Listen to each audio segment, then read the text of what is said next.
and we're glad you're all here. We're going to start with a reading from the Big Book. And Paul, I chose a reading on page 66, the Yep. Big Book. And if you have your Big Book, I'll give you a second to open it up. We'll read it, Paul will share on it, and then we'll open the meeting up for questions and shares. What page? 66? Yes, 66. First paragraph, it is plain that life, which includes deep resentment, that one. Oh, all right. Okay. Okay. Well, Yep. all right, Paul, you ready? Yeah. Hey. It is plain that life, which includes deep resentment, leads only to futility and unhappiness. To the precise extent that we permit these, do we squander the hours that might have been worthwhile. But with the alcoholic, whose hope is the maintenance and growth of the spiritual experience, this business of resentment is infinitely grave. We found that it is fatal. For when harboring such feelings, we shut ourselves off from the sunlight of the spirit. The insanity of alcohol returns when we drink again. With us, to drink is to die. If we were to live, we had to be free of anger. The grouch and the brainstorm are not for us. They may be the dubious luxury of normal men, but for alcoholics, these things are poison. We turned back to the list, for it held the key to the future. We were prepared to look at it from an entirely different angle. We began to see that the world and its people really dominated us. In that state, the wrongdoing of others, fancied or real, had the power to actually kill. How could we escape? We saw that these resentments must be mastered, but how? We could not wish them away any more than alcohol. This was our course. We realized that the people we had wronged, who wronged us, were perhaps spiritually sick. Though we did not like their symptoms and the way these disturbed us, they, like ourselves, were sick too. We asked God to help us show them the same tolerance, pity, and patience that we would cheerfully grant a sick friend. When a person offended, we said to ourselves, "This is a sick man. How can I be helpful to him? God, save me from being angry. Thy will be done." We avoided retaliation or argument. We wouldn't treat sick people that way. If we do, we destroy our chance of being helpful. We cannot be helpful to all people, but at least God will show us how to take a kindly and tolerant view of each and every one. Referring to our list again, putting out of our minds the wrongs others had done, we resolutely look for our own mistakes. Where had we been selfish, dishonest, self-seeking, and frightened? Though the situation had not been entirely our fault, we tried to disregard the other person involved entirely. Where were we to blame?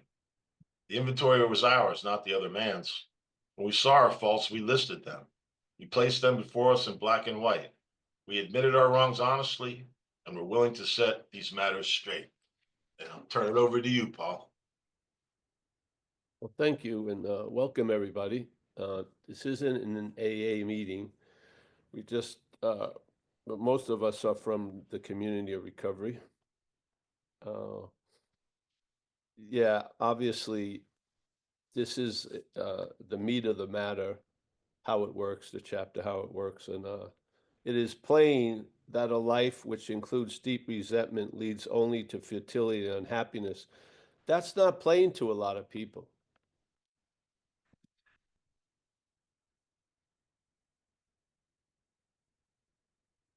It may have been obvious to me, but the denial was pretty freaking strong.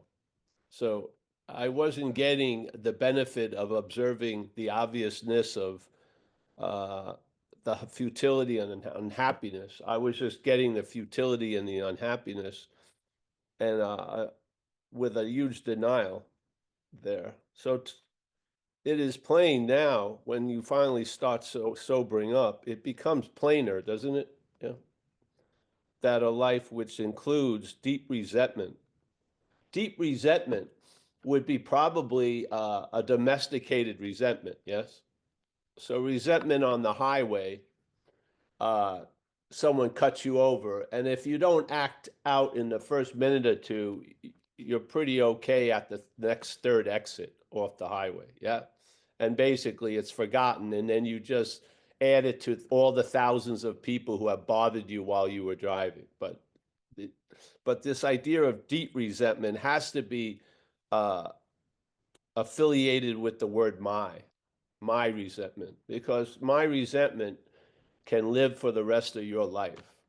A wild resentment doesn't have a long shelf life, but when it's claimed as our resentment, it can go with us for the rest of our days. And that's a deep resentment, yeah, where you've been going, and it's almost like a church you visit. Your head visits that church, the church of who's wrong and who's to blame. And then you go over shit. Yeah, you pray and you get the holy water and shit like that. And now that resentment is yours. And then and the thing is, at that point, you don't have a resentment, it has you. Yes, obviously. It's occupying a lot of your space, so to speak. And these deep resentments, uh, the way our head avoids them really is having shallow resentments all day. Yeah. So we never really get to the exact nature of the wrong or the underlying causes and conditions because we keep piling on.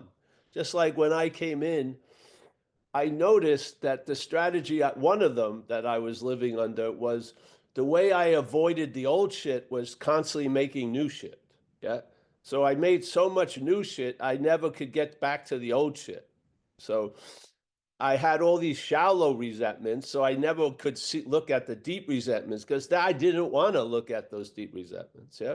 And there's a famous story, I think they still publish it in the book, by a woman, Freedom from Bondage, by a woman, and it's an amazing story because it captures a common FLAW flaw of alcoholic makeup. Yeah, and so she comes in, a real alcoholic, and she had been living under this idea that she had a resentment towards her mother, and she would have done anything to get out of that resentment. Yeah.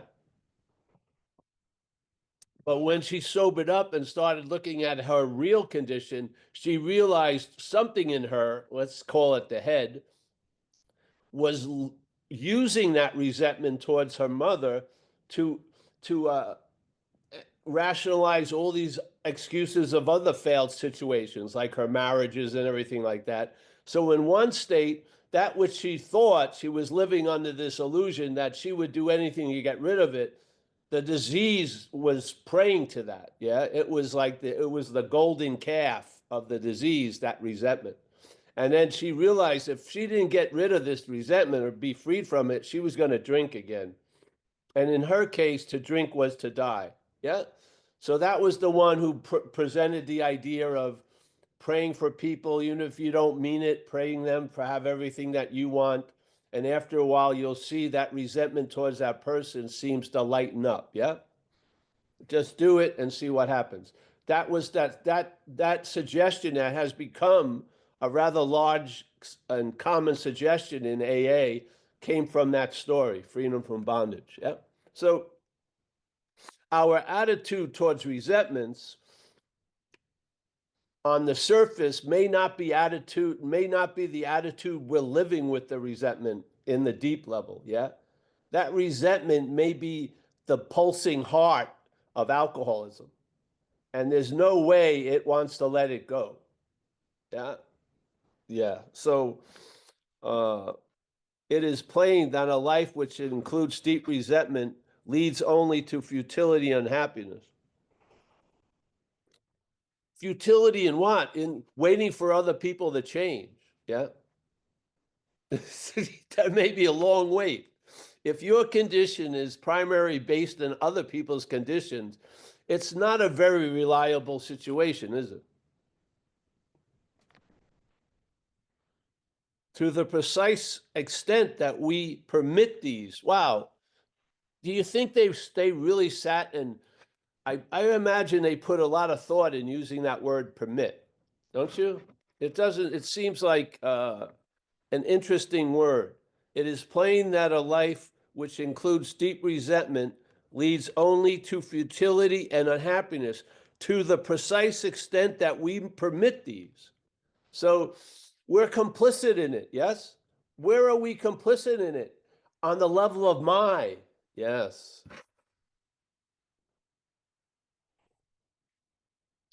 The resentment has never proclaimed it to be ours. It never has. Yeah. Resentments is almost like the exhaust of a failed point of view. Extreme self-centeredness, if it's running the show, its exhaust is going to be like resentment, like farts and burps of resentment. Yes. You're going to be thinking people are out to get you when they haven't thought about you for ages and stuff. So this delusion is going to produce a lot of these ideas. But the deep ones, we're in a different relationship with them. We're not, but the alcoholism sort of cherishes those deep resentments, yeah? It polishes them, it feeds them, and it uses typical resentments during the day to re-emphasize that deep resentment, yeah? So someone again disappoints you, maybe vaguely, like you looked at the person and they got a bigger croissant than you did when you ordered it at the bakery.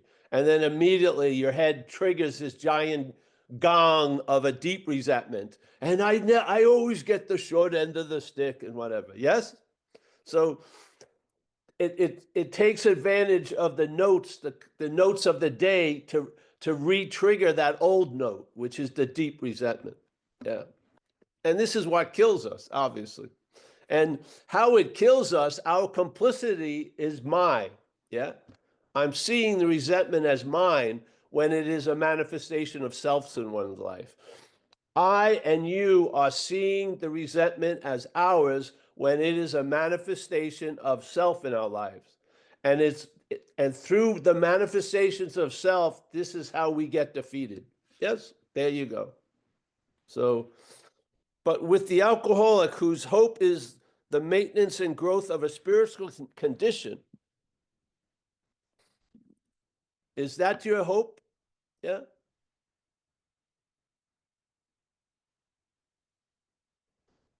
All of us. Is our hope the alcoholic whose hope is the maintenance and growth of a spiritual experience? Is that our hope? I hope we can agree on that, yes? Now, many of us are on different points on that. Some of us have outgrown a lot of the shit. Some of us, this book was meeting people who were raw alcoholics, RAW, yeah? They needed things to be spelled out and suggestions to sort of trigger, perhaps there is a better way, which is trusting the infinite. But many of us have been trusting the infinite for quite a while, yeah?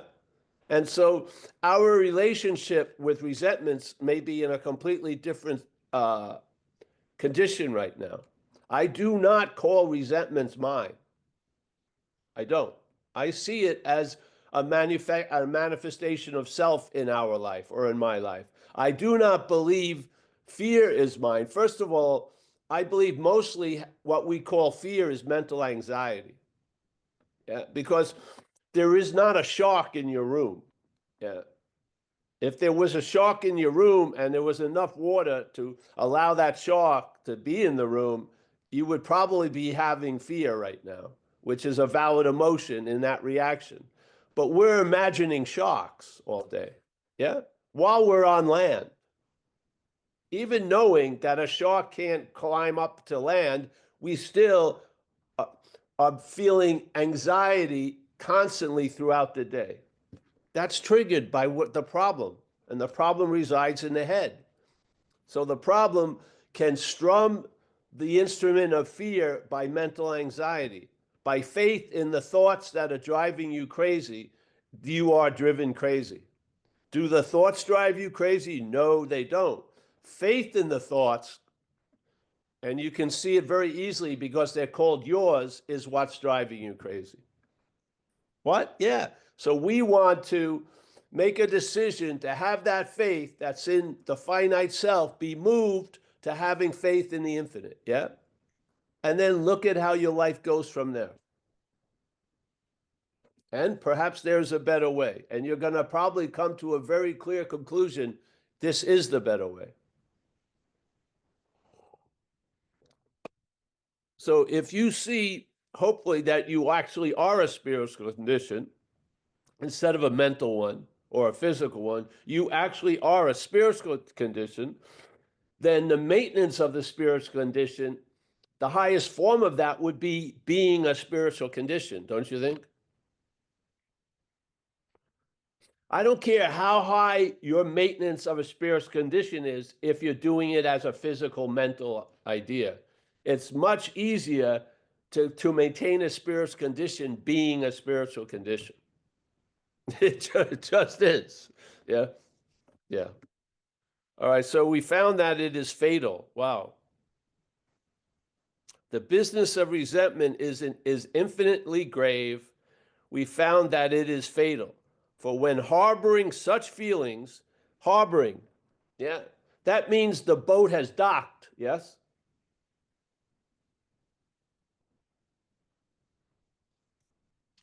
Whose boatyard is it?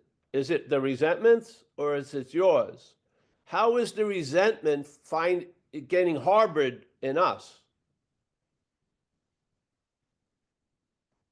By a misunderstanding of the exact nature of the wrong.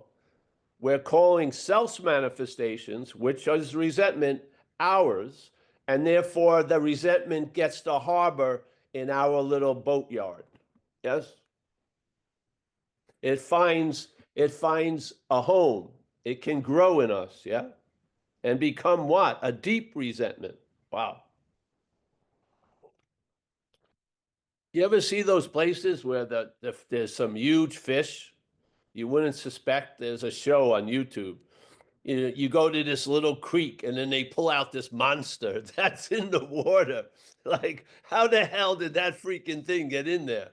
Well, it was harbored by that little creek. Yes. So here we are. The program, I believe, is going to change the Petri dish. You know what a Petri dish is? It's something that it's either based mostly acidically or alkaline, and different things grow in different conditions. Yeah. So let's say an acidic petri dish, resentments and fear and then selfishness and self-centeredness would grow in that petri dish, and it would not grow in an alkaline petri dish. So AA is just trying to change our pH, so to speak. Yeah. If we follow these simple suggestions and take this way of life, we've told the truth that our petri dish is acidic and things like fear and resentment find a home in it.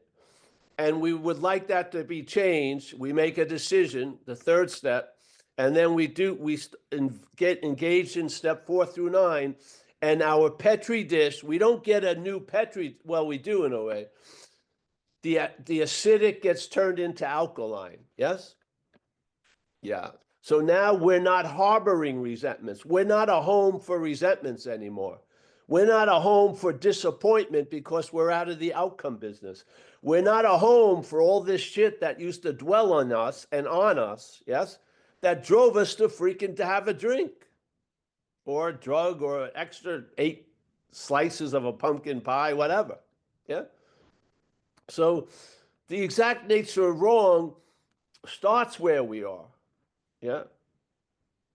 So maybe instead of claiming to be yours that which has defeated you, you could see the difference. And maybe if you saw what defeated you isn't you, the possibility that you could be free from it could dawn on us. Yes. That's how it worked with me.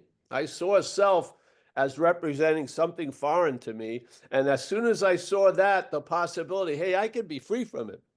So when it says abandoning yourself to God or whatever, I take that literally, abandoning self. Yeah. I'm not abandoning me. I'm abandoning this foreign thing, this nature, foreign nature, and I am abandoning it to self.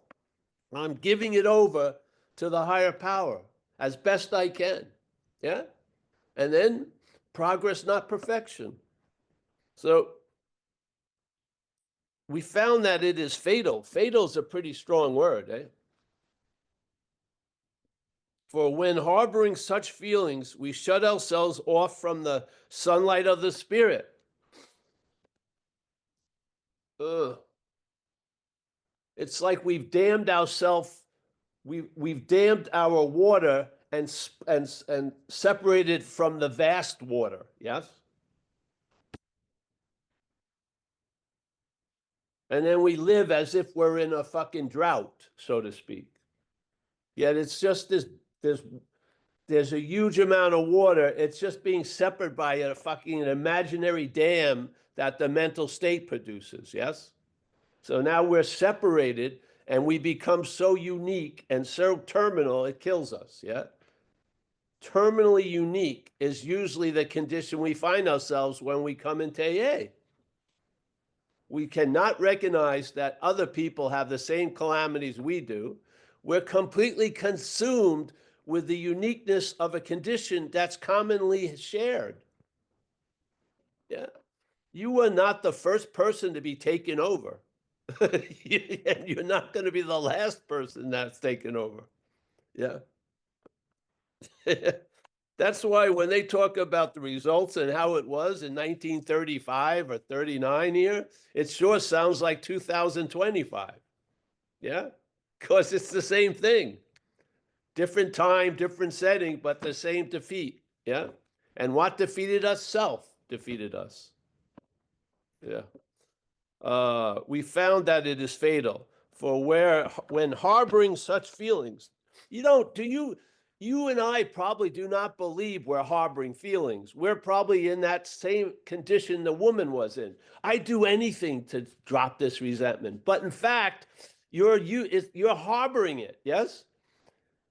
You're actually feeding it while you're saying you would get rid of it if you had an opportunity. You're feeding it right now. We found that it is fatal, for when harboring such feelings, we shut ourselves off from the sunlight of the spirit. There you go. Yeah. The insanity of alcohol returns, and we drink again. And with us, to drink is to die. There's a lot of slow deaths in alcoholism. Yeah.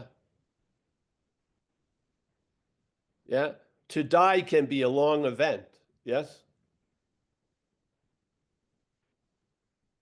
And actually, a lot of us were wishing we would have been dead because the dying was a fucking drag. Dying while alive, whew. So the insanity of alcohol returns. I would say the insanity of alcoholism, obviously. I don't think a vodka bottle is insane. Yeah, I don't. I don't think a vodka bottle just left its therapist. Yeah, I don't think it's alcoholism. That's the insanity. Yeah, problem residing in the head, actively doing its number right now, harboring a lot of shit that should be let out into the vast ocean. If we were to live, we had to be free of anger. Does that mean anger never arises? No. How to be free of anger? Stop calling it yours, for one thing. Yeah. Stop calling it my anger. It's sort of like whistling something and then it shows up and you're wondering, why did this thing come back around? Because you whistled for it. Yeah. Oh, I don't want this. Then stop whistling. What's the whistling? My this, my that. You're like calling the shit home. Yeah. If we were to live, we had to be free of anger. The grouch and the brainstorm were not for us. They may be the dubious luxury of normal men. But for alcoholics, these things are poison. Now, how I saw that was no anger. The only way I could be free of anger is not having any anger. That's not how it panned out. And anger is what has started tons of AA meetings. Yeah.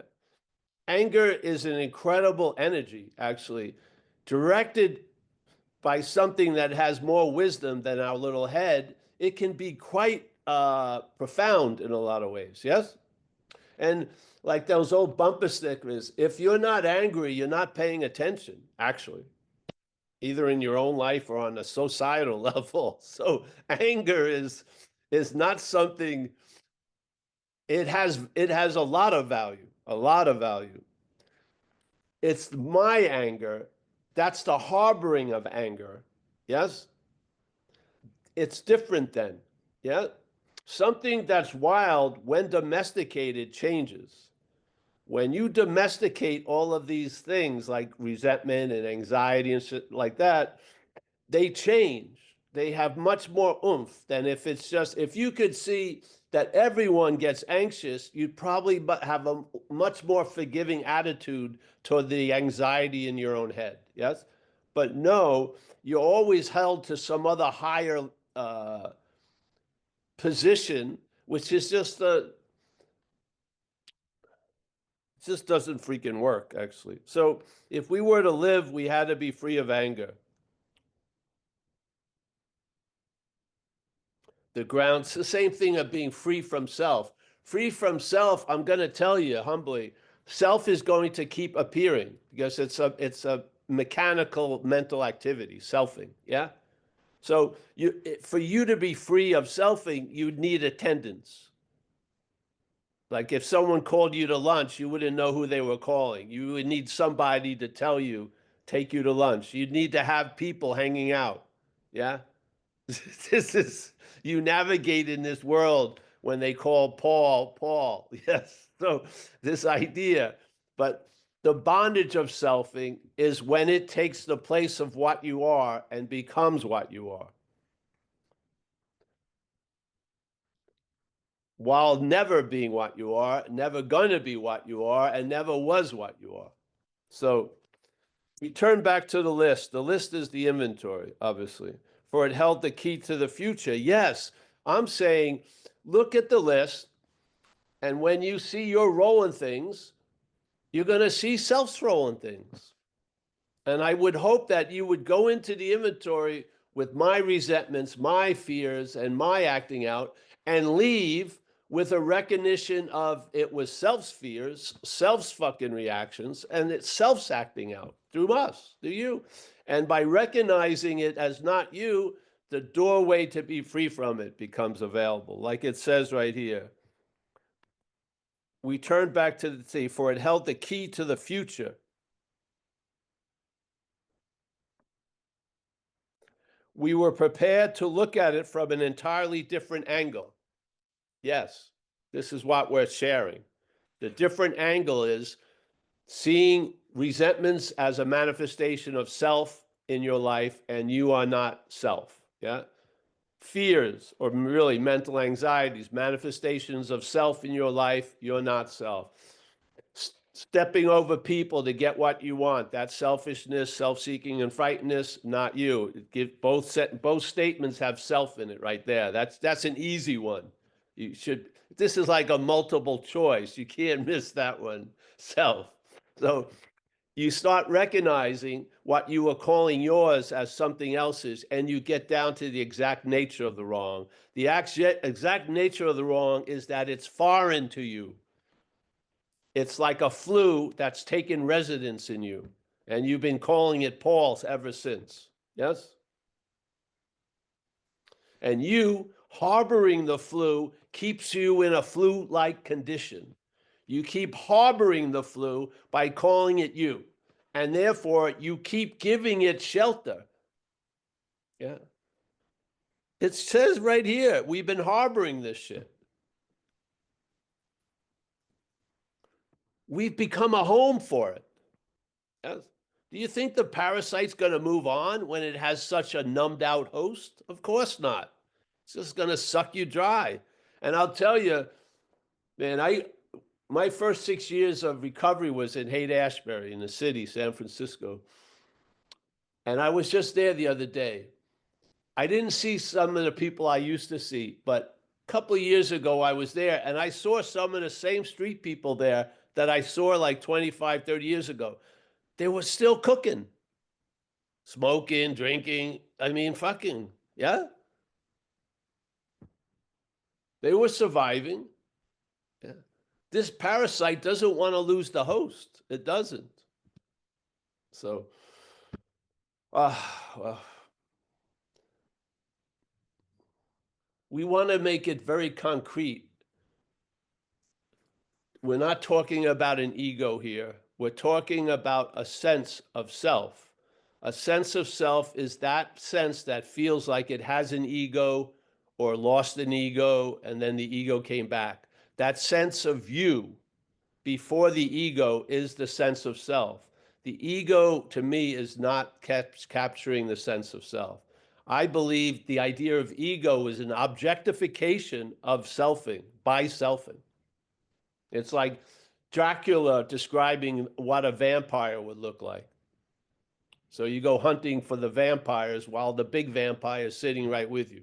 So the sense of self is a sense of ownership.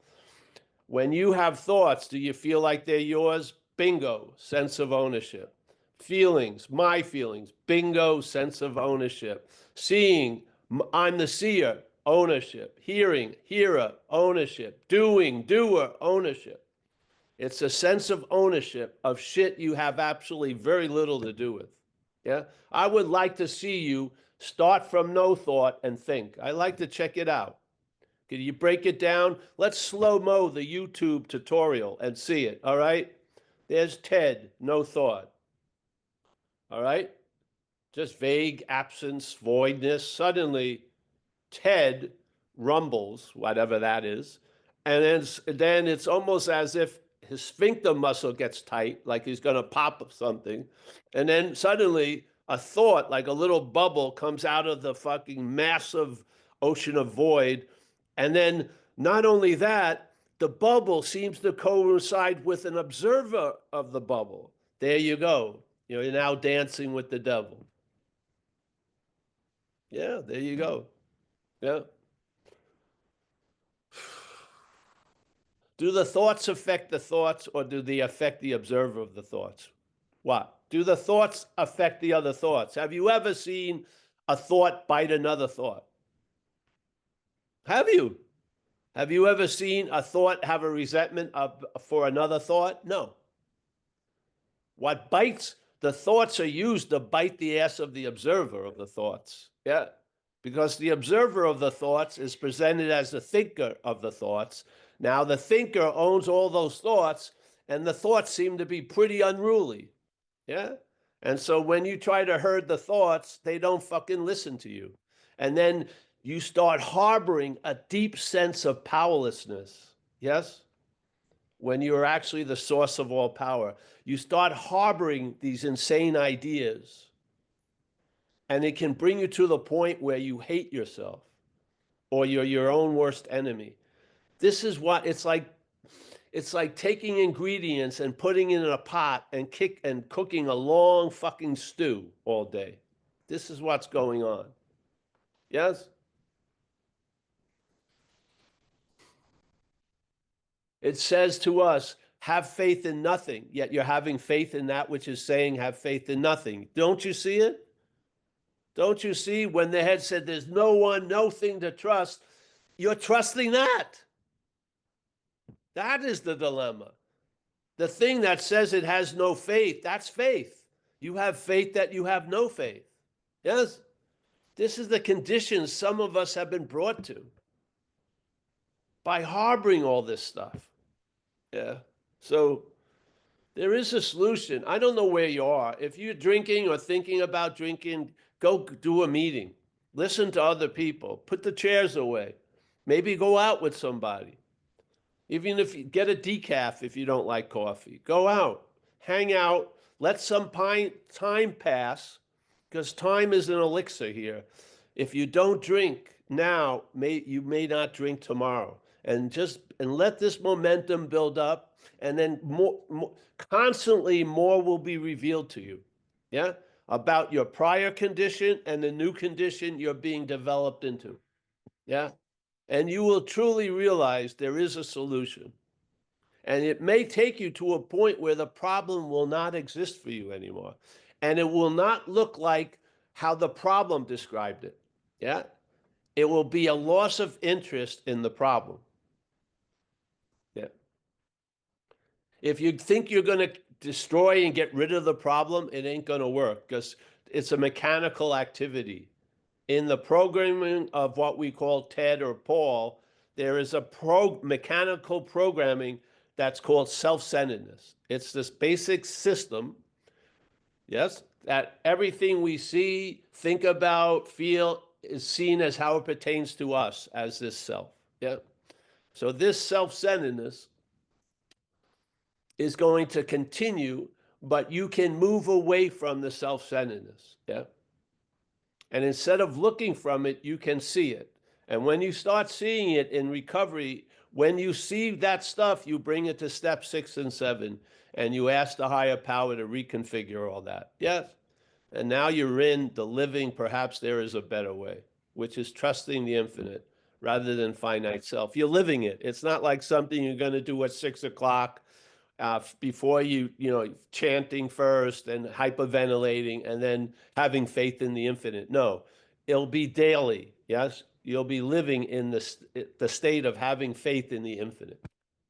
Yeah, you'll be in the habit of living from there, and then you'll see what you used to look from, and hopefully you'll greet it as not you. Yeah. So I have not domesticated a resentment in years, even though it's meowing at the door. Fuck it. Yeah. Anxiety. I see the difference between fear and anxiety. I do. And I see where anxiety is manufactured, and it's not out of fear. It's manufactured in the mental state. Yeah. You're convinced to be afraid, really. Yeah. Yeah. So if I fuck somebody over by ignorance, I make amends. Yes. Do I mea culpa for 30 years? No. I'm not that important. Yeah. Yeah. So, yep. All right. Thanks. Anyone? Sorry, went off. I could read the whole thing, but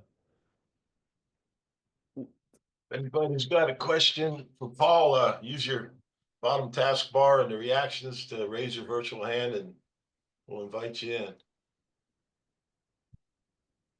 Hey, Paul, we got, I don't see you so good. Is Tesh? Sorry if I mispronounced it, but I can't see. Ted? Ted. Hey, Ted. Okay. Hi. Well, this is very synchronistic. Ted, alcoholic. Paul, thank you for that. I've been encouraged by a couple of people in AA to come check out stuff with you, and today I just happened to finally do it, and this was pretty spot on. Two things. I was curious if you could elaborate. You said being a spiritual condition rather than a physical or emotional. I was wondering if you could elaborate on what you meant by that.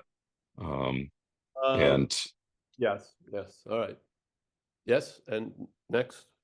Oh, yeah. And then the other thing was just, yeah, you're talking about like the sense of, like you talked about the sense of self in a way that's kind of different than the way I've heard it before, which was helpful. This notion, I'm observing and kind of taking ownership of things. And the interesting thing I've noticed, I've been sober about 12 years, and I've kind of dabbled a fair bit in non-duality, and then kind of drifted a bit from a bit, now reintegrating with that. But I look at the thoughts, and the only thing I can find is just when I'm like actively thinking as opposed to just passively, there's like this sense, like right before the thought, that it feels like I'm doing something, almost like I'm moving my arm or this or that. There's a feeling of kind of Yeah. clench, or like the thought seems to be coming from somewhere. And it's very hard to feel like it's just spontaneously arising, because it feels like there's action there. I wonder if you could talk about that a bit. So the thing is, that which wants to feel that is the product of it already. That's the dilemma. All right. So that Mm, which wants to get to the bottom of it is the floor of it, FLOOR itself. Yeah. So that which wants to get out of the building is part of the building already. My feeling. The being self, being the spiritual condition, I believe here there's hierarchy, there's less important and more important. I would say most of us in our lives, the mental state has been the most emphasized mm, condition, then the physical, and then maybe something called spiritual. Yes, but the mm, spirituality seen from the physical and mental That's not spirit.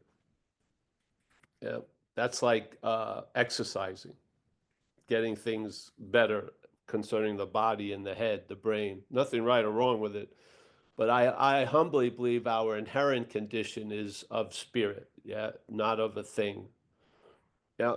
And so that which is the observing, that's people want to become the observer, that observing, I would say, is spirit, awareness. Yeah.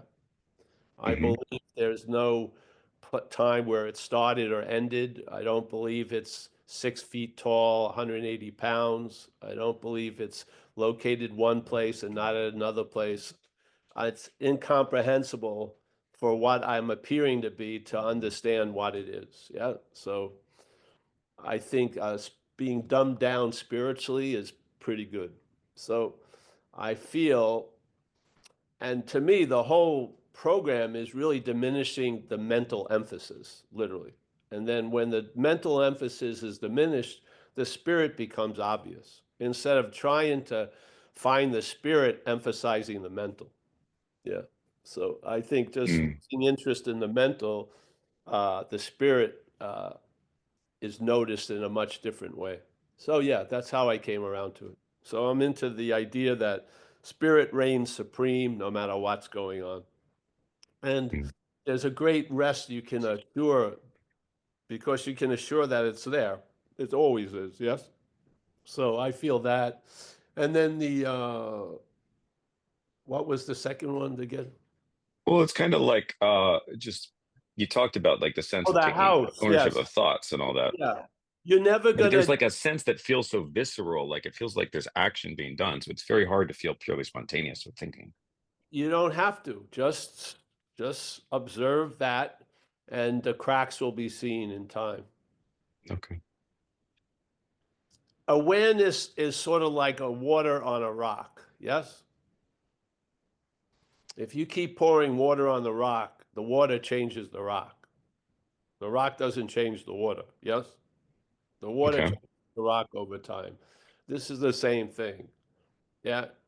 If you're aware of something, that awareness is working on that something you're aware of in a sense. Yes. Yeah. So, oh, when I'm aware of it, it suddenly feels so real and stuff like that. All right. Well, just stay aware of it and see what happens. Yeah. It's like the water on a rock. It truly is in some respects. Sometimes quickly, sometimes slowly. But I feel, I don't know about you, but I found out I have the ability to be convinced. Yeah.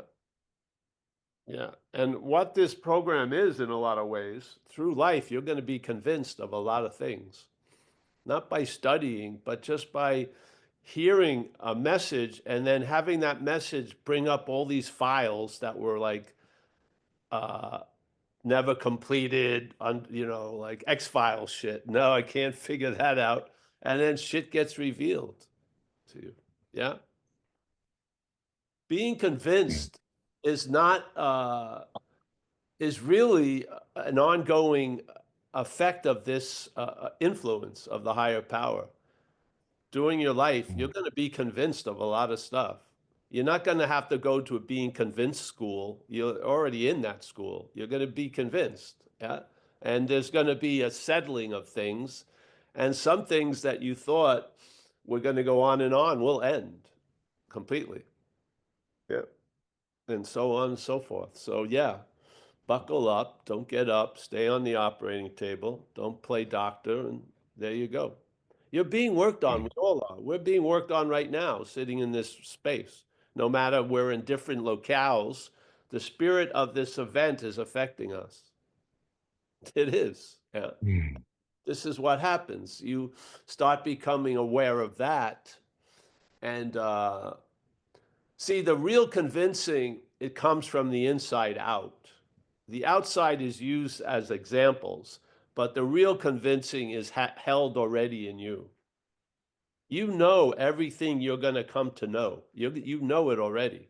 There's just a lot of denial and harboring of stuff and not, it's like stunted revelation constantly when you show up to get the news. Yep. So after Yeah. a while, the convincing gets pulled out by the examples that you never put together. Yeah. So life shows you a different pattern in what you called your life, and you recognize stuff. Yeah. And you come to a lot of points of being convinced, and being convinced is the closest you can seem to be stopped. Yeah. You know the word pause that everyone has an experience of in recovery, PAUSE. That pause, there is another pause that's stopped. Yeah, let's say stopped, and then pause becomes very, very familiar. Yeah, I believe that's what happens here. A lot of stuff that it's like, let's just say you're a bowl of water, and if something's constantly stirring it, the bowl of water can't do what it can do, which is reflect something. Yes, the surface is moving, there's no reflection. Yeah, this is the sense, this is the seeking, the driving of the agitation of head. The head is naturally agitated, yes? So it's always stirring up the surface, because really it doesn't want it to be clear, because then there would be a clear reflection of things, yes? What happens is you get those moments of clear reflection, and those moments convince you of stuff that hold true, even though the surface is being moved and wavy. Yeah. Yes. That's a good way of explaining it. So your surface quality, when a body of water is calm, you can see everything in it. Yeah. You see the sky and everything like that. Yes. The head wants that surface to be choppy, always anxious, agitated, so that you won't see your true nature, literally, or get a sense of it. And yet you'll have those moments, and there'll be a being convinced. Yeah. So, and that being convinced will be there when the surface is choppy. And yes, you will know by the knowing. Yes, it's awesome, I feel. I mean, it's a real change that doesn't move. Yeah. Some change, when change doesn't move anymore. It stays that way, maybe for the rest of your life. There's an aspect of this whole thing that's been here for me 37 years. So I feel like an ancient old thing a lot of the time that I was introduced to while drowning on the surface. Yeah. Yeah. And I'm convinced of that when I'm walking around my day, basically. I'm not saying I'm convinced of it. I'm convinced of it. Yeah. Yeah. And that same meeting we've all had, and we will continue to have. Just recognize what you're not, and you will be convinced of what you are. You really will. Yeah. So these readings are awesome, because the problem resides in the head. It's very important to know that. The problem resides in the head. So when you're going to the gym and changing the way you physically look, it's all well and good, but the problem resides in the head. Yeah. And the head seems to outshine every other card in the deck when your unsuspected inner resource is not suspected, which is your spiritual nature. Yeah. AA is trying to bring that spiritual nature card into the deck of cards. Yeah. And because that will trump the mental joker. And none of the other cards are going to trump the mental card. Your physical perfection is not going to trump the mental condition. It isn't. May not even change it much. But the spiritual condition will trump the mental card. Yeah. We're living in a deck of mental physical, and we are getting bad hands. Yeah. Because the mental deck is being dealt by the mental card. So its card is always the highest. Even when you know it's a deuce or two, it will convince you that it has an incredible terminally unique quality. Yes? It's insane. So the problem resides in the mind. The solution doesn't reside in the mind. Yes? So the mental state diminishes, and then the spiritual condition becomes more obvious. Unsuspected resource becomes suspected. There you go. You're on the new way. Perhaps there's a better way. You're on that better way right then and there. When the unsuspected in the resource is now suspected, you're on the better way. Yes, because the head works very hard to keep it unsuspected. I'm serious. It is working very, very hard to keep it unsuspected, this inner resource, which is our own nature. Our own nature. Yeah. Yeah. Not something made up in the head, but that which is before the head. Yeah. Before the body, before the head, after the body, after the head, during the body, during the head. Yes. Yeah. So Mm. that's how I see it right now. Yeah. Thank you. Yeah, that hits home. Thanks, Ted. And Paul, we got a hand. non-duality, Michael's hold got a on one hand. second though. Non-duality is not a way of life. It isn't. It will illuminate whatever way of life it is. So non-duality will illuminate recovery. I don't believe if you're a real alcoholic, it's going to be a replacement for recovery. I think it's I've discovered that. non-duality illuminates whatever path you're on. It is not a path in and of itself. It illuminates whatever path you're on. That's how I see it. Yeah. So I see a lot of people because the head loves to find the new, more amazing way because it just doesn't want to face up to the facts, obviously.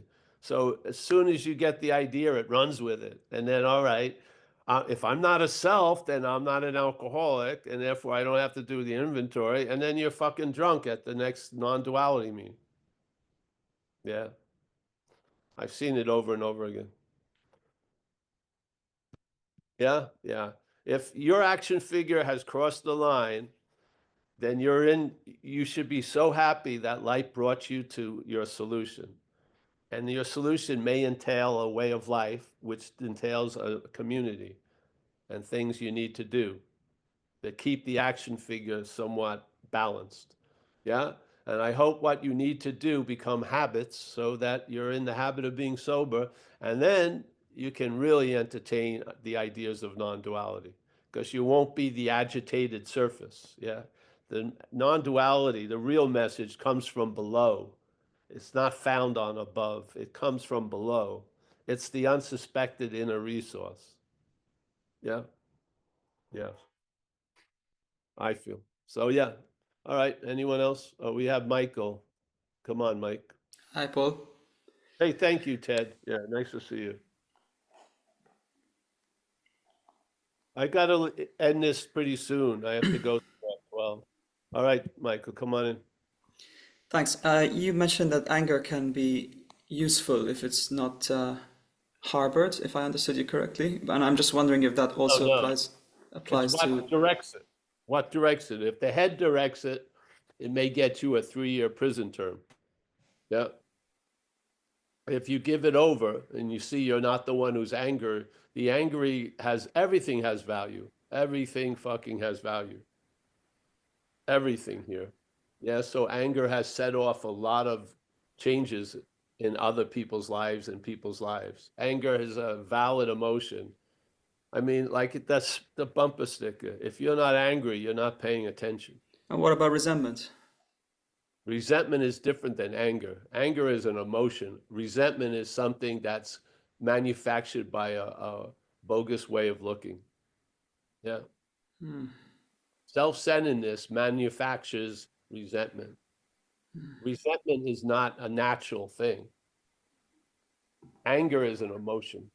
I would not call resentment an emotion. Interesting.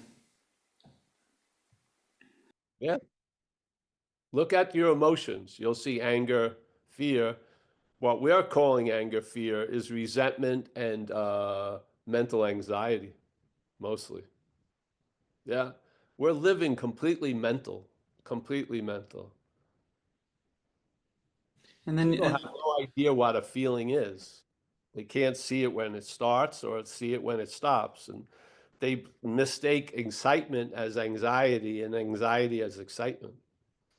Yeah. We are out to lunch, literally. you mentioned that word powerlessness when you were talking about thoughts chasing thoughts, or us chasing the thoughts rather. And that really struck home for me, that feeling of powerlessness, and which can turn into despair or self-hating. And yeah, I Yes. also thought I might ask you about that as well, because uh, Well, that's the dilemma of powerlessness. The when you dilemma of when, powerlessness, you feel like you have power. when you And it, describe, for example, that you're not managerial quality, is that not admitting powerlessness? Where's the power? by admitting I was not managerial quality, I started to get distance between me and what I wasn't. Yeah, where there was no distance before then. So I was starting to get distance by seeing I wasn't that which was attempting to manage all the time, and that it was not managerial quality. I was seeing or recognizing the failure of the system, and I wasn't feeling, I was getting a sense that it wasn't me ever since I came into AA. Yeah. Yeah, it was like coming in with a tumor that I thought was part of me. And then AA just wanted to remove the tumor, and I would fight it and argue with it and keep saying, but I have all these clothes that were fitted to fit the tumor, or my girlfriend has a tumor, and this and on this, and I'd have all these fucking things, hesitations, but thank God I just laid on the operating table, didn't play doctor, and then AA got to all that shit that I didn't want to get to. And went over it, and I got relieved and freed from it. Can you imagine?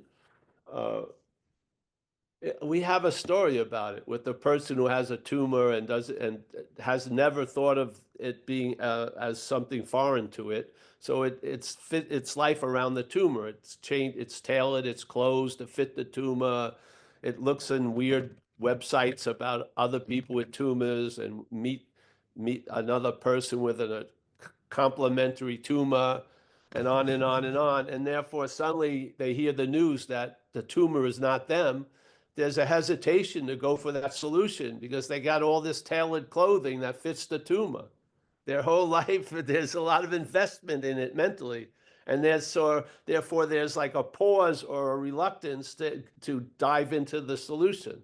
This is the mental state. So if you see it as foreign to you, you can be fucking uh, viciously, radically compassionate about it. Yeah, yeah. Take the tumor off at your time and at your moment. Yes, yes. Forget about all those shirts. I'll give them away, and someone else maybe have the tumor at the same place and get to use them. Yeah, yeah. We have this story of the pooper scooper, the same point. Yeah. Someone masters the ability to pick up shit really fast and becomes a circuit speaker about it, becomes a business, has like pooper scoopers autographed, and he's got videos of him with two pooper scoopers picking up shit. And then someone gives him a solution. Hey, just find the dog. Yeah. And in a sense, what he is completely in the mental state, he doesn't want to hear that solution because it's a threat to his solution, which is picking up the shit fast. If you got rid of the dog, you would have no shit problem, yes? People don't like to hear that solution. They want to become masters of the shit. Go ahead. but, but find the dog is my advice. Yeah. Yeah. I hope you got that. Get it? Thanks. Yeah. Whatever. Yeah. Powerless is a dilemma because we're living as if we have power in the mental state that the mental state does not have. All the while, the unsuspected inner resource is a huge source of power, but we in a recovery arrive there by admitting our powerlessness. We admit our powerlessness from the mental position, and then we start getting access to the power, which is, I would say, the spiritual condition. Yes? Yeah. So when you admit you're powerless, you don't experience powerlessness.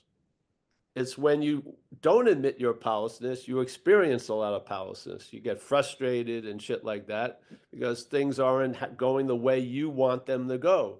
That shows you're not power. You don't have power over those things. That's a huge threat in the mental condition, yet it's the part of the solution. You admit, yeah, I'm powerless, and then power gets infused. The court talks about it on page 63. A new power flows in. You sense the conscious presence, and all this shit starts to happen. But there's an admittance of powerlessness first, yes? A lot of shit is pivoted on losing interest in self. Without the losing interest in self, the other shit doesn't show up. Yeah. Why is that? Yeah. It's like you hear about a great party. When you get there, it sucks. Don't you see it has a lot to do with you?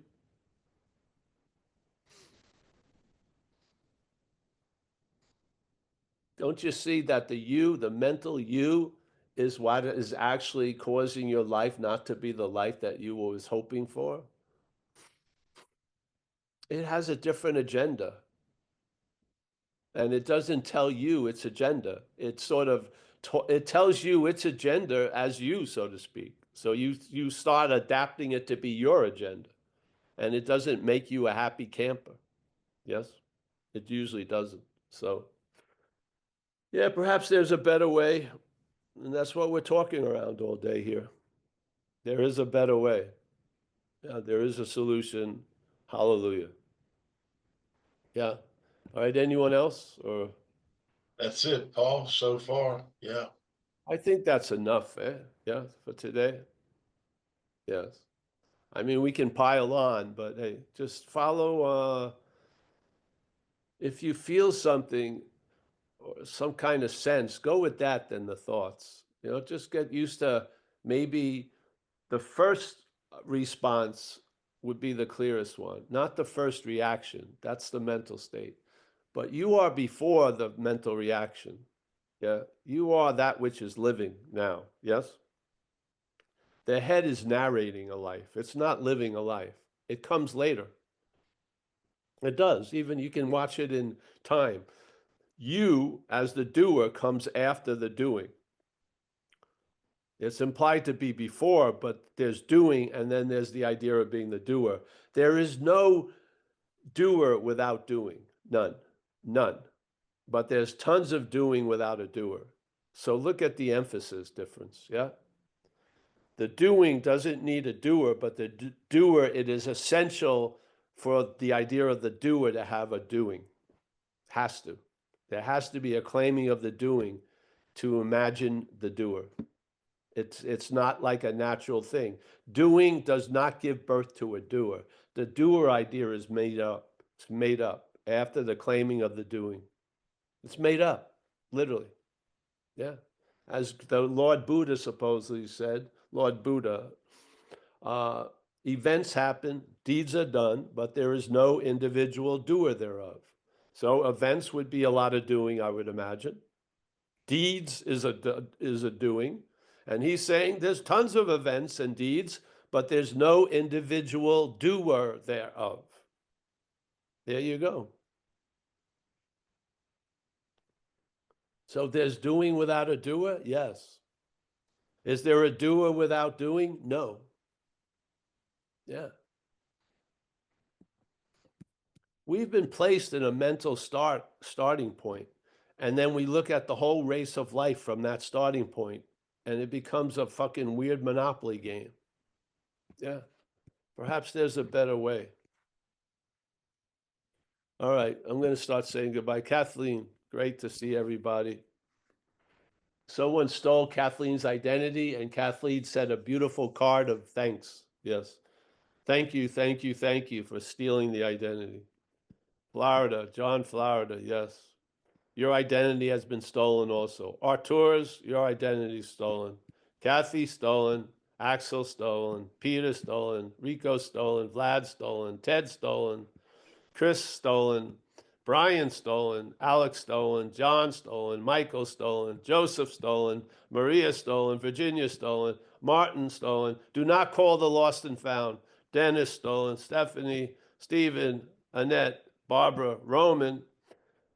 No, let me get to, nope, Oliver, Travis, they're through, stolen, Roman. You know, your life has been stolen.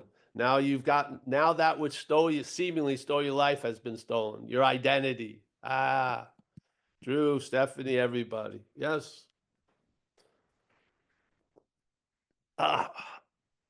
selfing will continue. There's going to be a loss of interest in it. Why? Because you're going to see it's not about you. And this system, it's built in. If something is not about the system loses interest in it. It does. So we're going to use the failure of the system to produce value. Okay? If you're not this idea of self that's obsessed over it, you're going to lose interest in it. And then that interest, being freed from self, is going to enrich your day. Yeah? And you're going to feel the benefits of a new employer. Yeah, being all powerful, all this and all that. Yes. And man, where's the greatest convincing going to occur? Right where you are. Yeah. Yes. So, all right. Thanks.